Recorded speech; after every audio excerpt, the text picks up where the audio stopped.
Welcome back to Sleazy's Garage. In this video I'll be removing the moldy dashboard from my 1989 Mustang GT, cleaning it up and dyeing it black.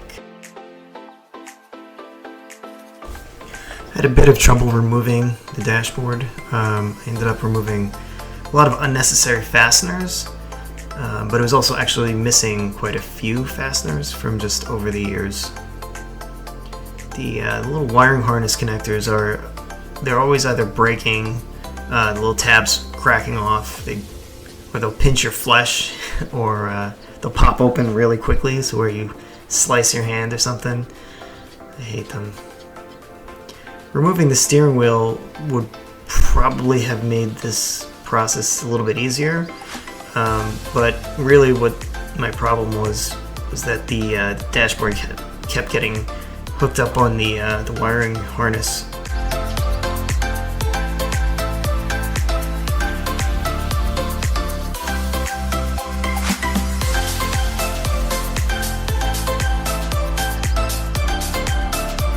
I did a first pass of cutting out the alarm, but I will complete that in the next video where I restore the wiring harnesses.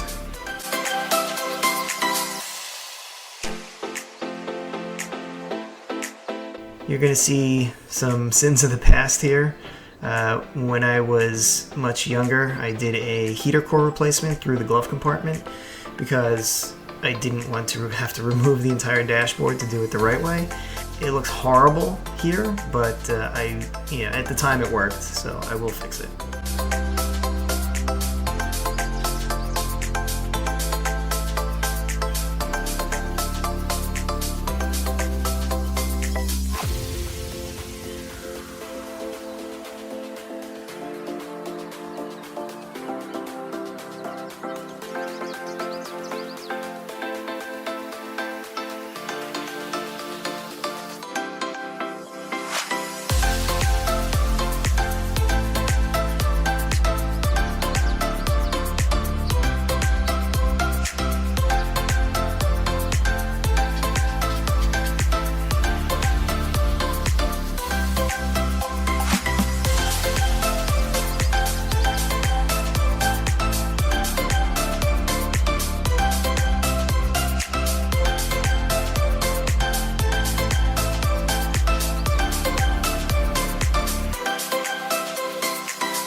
registers, you're supposed to remove the inner part of them. There's like a couple little tabs that you can hit, and then you can just pull the fins out.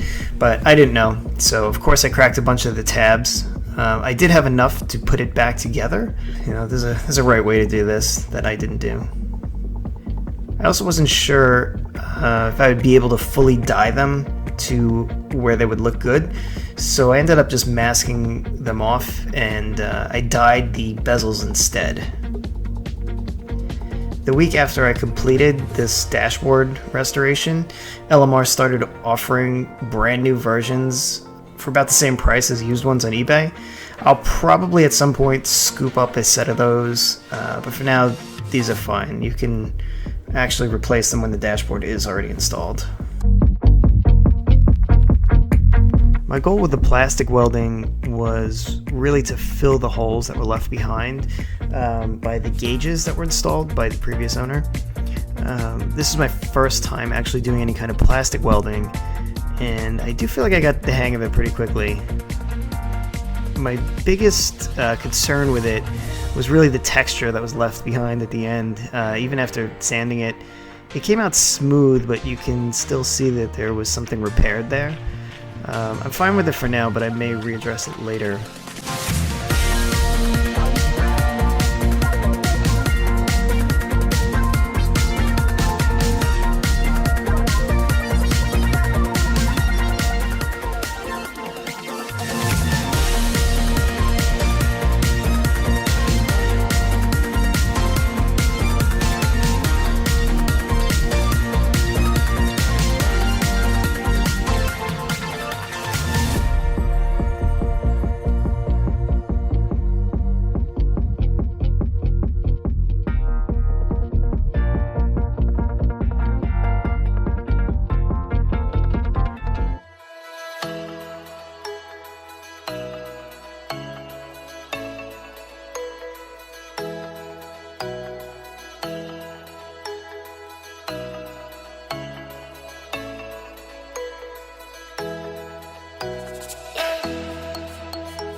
I'm using a really fine sandpaper here, but the layer of darker color on the dashboard is super thin and it exaggerates the sanding marks. All of that gets covered up by the dye.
figured this would be a good time to scrub out the insides of the vents.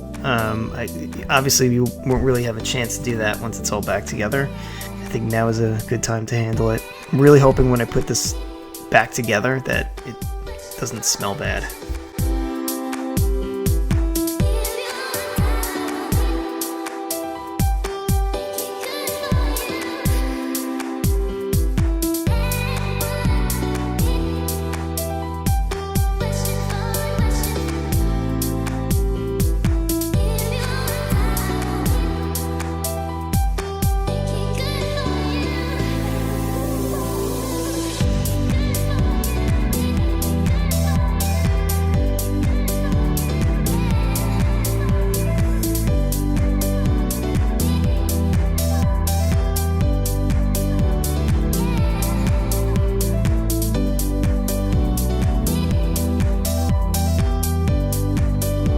One thing that bugs me about almost all cars, even some brand new ones, is that the dashboard frames are never coated or treated in any way, so they're all rusty. So I decided I'd rust convert mine and paint it black.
At last, it was time to dye the dashboard black. I used some cleaning spray first to get the grease and oil off, followed by a vinyl prep spray and adhesion promoter. Did a few coats of LMR's black interior dye. I actually was super pleased with the finish in this.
I lost the footage, but I did a few coats of gray primer on the frame, as you can see.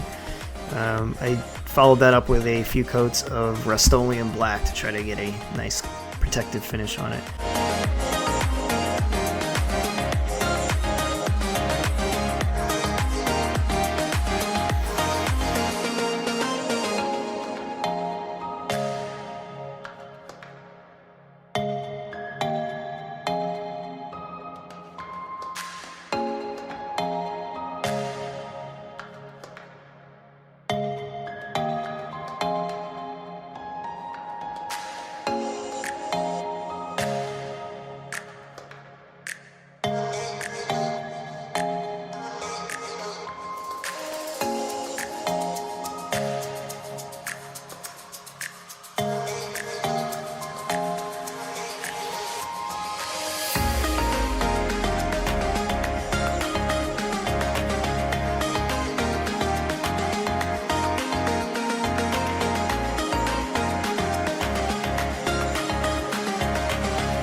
finally putting it all back together. It's basically the reverse of taking it apart. I installed a new black dash pad from LMR, and I used one of their new fastener sets since I was missing a few bolts.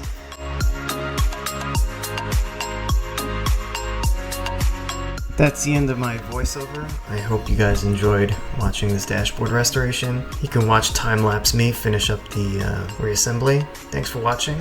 I hope you enjoyed.